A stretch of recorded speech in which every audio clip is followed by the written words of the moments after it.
Нека днес оставим класическата география. Ще разгледаме Земята през една съвсем различна призма, а именно сървърната архитектура. Забравяме старите спорове. Източникът задава въпроса: ами ако планетата изобщо няма физическа форма, а е просто графичен интерфейс? Точно така. За да видим истинската структура, трябва просто да пренебрегнем огромния информационен шум около физическия свят. Значи, въобще не става въпрос за плоскост или сфера. Текстът брилянтно аргументира нещо съвсем различно – гигантска компютърна мрежа. Това напълно променя перспективата. Земята вече не е просто скала, а по-скоро безкрайен сървър, хостващо колективната ни реалност. В тази очарователна система хората всъщност действат като индивидуални виртуални машини и всички ние споделяме един общ хардуер. Следователно, планините и океаните са просто графичната топология. Това е начинът системата да рендеране необработените данни. И това ни води до една страхотна метафора. Градивните елементи на Вселената приличат повече на софтуер, отколкото на материя. Според източника има едно наистина голямо прозрение.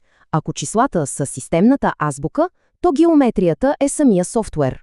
И точно този геометричен софтуер строго диктува всички правила за движение и взаимодействие в нашата споделена реалност.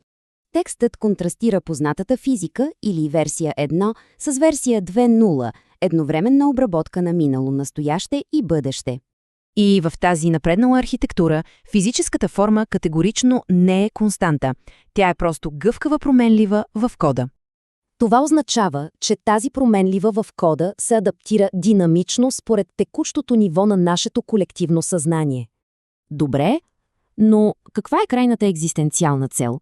Защо изобщо се изпълнява тази невероятно сложна, геометрично рендерирана симулация?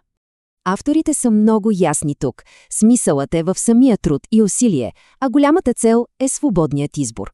Каквато и да е физическата форма, всъщност, тя служи просто като необходимо ограничение. Един вид затворена тестова среда. Този периметър осигурява строги граници. И точно там човешката воля може да бъде правилно упражнявана и тествана. Завършваме провокативно. Дали тези граници са просто бариера или по-скоро прецизно калибриране преди следващия ни еволюционен скок?